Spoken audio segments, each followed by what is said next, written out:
The janitor's mop hit the marble floor with a wet slap.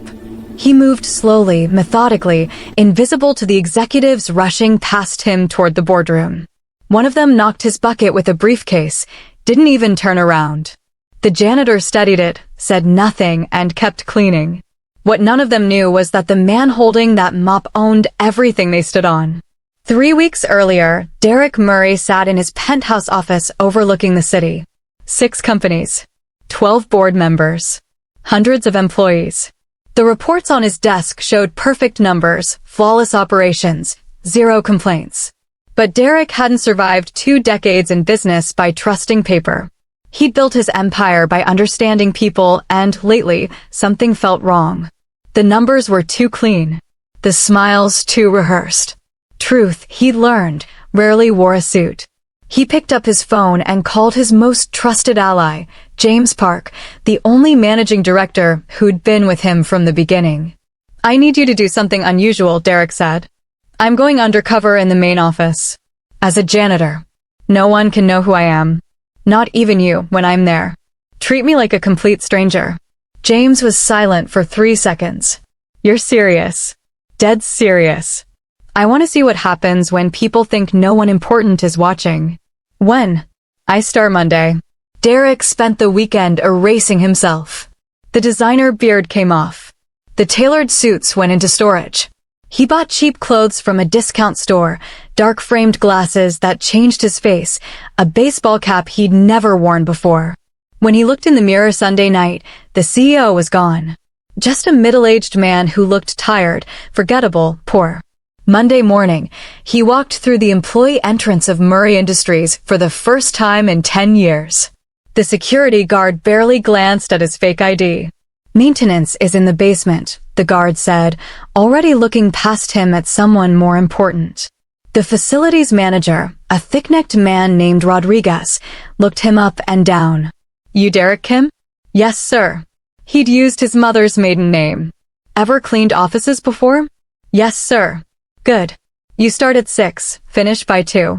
Bathrooms, floors, trash. Don't talk to employees. Don't touch anything on desks." "Got it. Got it." Rodriguez handed him a uniform and walked away. That was the extent of his training. The first week was revelation. Derek mopped floors and watched everything. Sarah from accounting arrived late every single day, then adjusted the time on the punch clock. 3 managers in operations spent 2 hours every afternoon watching sports in an empty conference room. The senior VP of Finance, Robert Thompson, treated support staff like servants, snapping his fingers when he wanted coffee. But what struck Derek most was the casual cruelty. People stepped over his mop bucket without acknowledgement. They continued conversations as if he wasn't there, discussing confidential deals and personal gossip 3 feet from his ears. When he emptied trash cans, they kept typing, kept talking, kept existing in a world where he simply didn't matter. "Hey, can you clean this up?" A junior executive pointed at coffee he'd just spilled on purpose. Derek was certain of it. The man was showing off for his colleagues, establishing dominance over someone safe to dominate. "Of course," Derek said quietly, and cleaned it.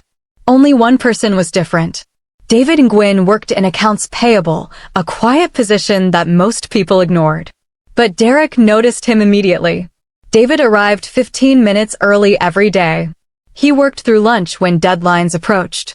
And when Derek emptied the trash near David's desk on Tuesday afternoon, David looked up and smiled. "Thank you," he said. 2 words most employees couldn't spare. By the second week, David started talking to him. Small things. Weather. Traffic. Weekend plans. On Thursday, David bought 2 sandwiches from the deli and offered one to Derek. "You eat alone too much," David said. "Come on." They sat in the corner of the break room. "How long you been here?" David asked. "Couple weeks." "You?" 3 years. "It's a good company. Fair pay, decent people mostly." David paused. "Well, some people." Derek understood. "The ones who don't say thank you?" David laughed. "Exactly those ones." Over the next few days, Derek saw more of David's character. When Sarah from accounting tried to submit a falsified expense report, David quietly returned it with a note about policy. When Robert Thompson yelled at an assistant until she cried, David took her aside afterward and told her she'd done nothing wrong. David had no authority, no power, no protection. He simply had integrity, and he practiced it regardless of cost. The third week, everything changed. Derek was cleaning near the executive conference room late Tuesday evening. Most staff had gone home, but voices came from inside. He recognized them: Robert Thompson, Sarah from accounting, and 2 operations managers. The door was slightly ajar.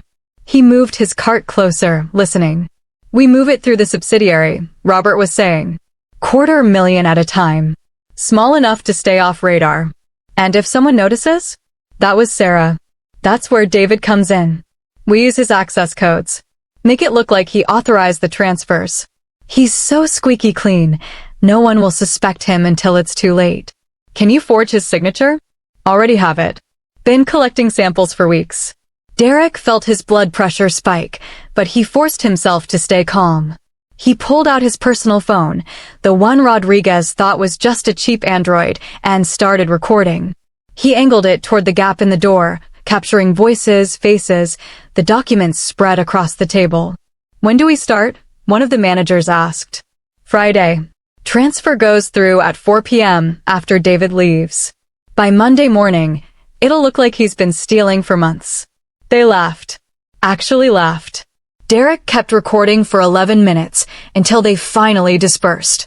Then he went back to mopping, hands shaking with controlled rage. Wednesday and Thursday crawled past. Derek watched Robert and his conspirators move through the office with absolute confidence. They joked with colleagues. They praised David's recent audit report in a team meeting. Robert even shook David's hand and called him a valuable asset. David, completely unaware, smiled and thanked him. Friday at 3:45 p.m., Derek finished his cleaning route and left the building. At 4:30, his phone buzzed. "James Park, it happened. Police are here. David's been arrested for embezzlement." Derek drove home, showered, shaved properly for the first time in weeks, and put on a suit that cost more than most people's monthly salary. Then he drove back to the office. At 6 p.m., the conference room was packed. Robert had called an emergency meeting, playing the role of shocked executive discovering betrayal. David sat in the corner, flanked by 2 police officers, his face pale and confused. The entire accounting department was there, along with senior management. Robert was mid-sentence, explaining how he discovered the fraudulent transfers when the conference room door opened. Derek walked in. The room went silent. Faces turned. Recognition hit them in waves, Robert's last. "Mr. Murray," someone whispered. Derek walked to the head of the table and stood there, letting the moment breathe. His eyes found Robert, whose face had gone from confident to ash white in 3 seconds. "Let me tell you what I've been doing for 3 weeks, Derek said quietly. "I've been working here. As a janitor. Watching. Listening. Learning who you all really are when you think no one important is watching." He pulled out his phone and connected it to the conference room display. "Tuesday night, 8:47 p.m., I recorded this conversation." The audio played. Robert's voice filled the room, crystal clear, describing the fraud, the forgery, the frame. Sarah's laugh. The manager's agreement. All of it. David's face transformed from despair to shock to something like vindication. The police officers moved toward Robert, whose mouth opened and closed without sound. "You picked David because he's honest," Derek continued. "Because his reputation would make him the perfect scapegoat. You were right about his character. But you forgot something important." He looked around the room, making eye contact with everyone who'd ignored him, dismissed him, treated him like furniture for 3 weeks. When you treat people as if they're invisible, you forget they can see everything. Robert tried to speak. Derek held up his hand.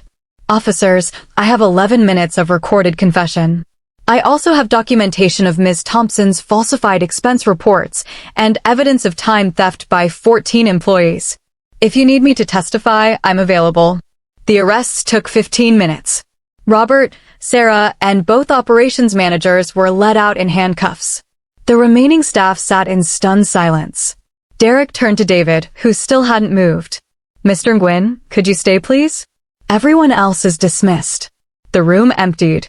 David stood slowly, still processing. You're really him. You're really Derek Murray. I am. And you're really someone who bought lunch for a janitor. Who said thank you when no one else could spare 2 words. Who returned a falsified report knowing it might make you enemies. Who did the right thing consistently, without audience or reward. David's eyes were wet. I don't understand. I needed to see this company without the mask of authority. To understand who people are when they think behavior doesn't matter. You showed me that integrity isn't about who's watching. It's about who you are. Derek extended his hand. Starting Monday, you're Vice President of Operations. Triple your current salary, full benefits, and direct reporting to me. This company needs people who do right because it's right, not because someone's looking. David took his hand, speechless. The following Monday, the office was different. Quieter. More careful. Derek promoted 3 other people who'd shown genuine character during his observation, employees who didn't know they were being tested. He demoted 2 managers who'd treated staff poorly, and he personally thanked the cleaning crew by name, in front of everyone. At 2 p.m., he gathered the entire company in the main hall. 3 weeks ago, I worked alongside you. I cleaned your offices, emptied your trash, and became invisible. What I learned is this. Character isn't what you show your boss.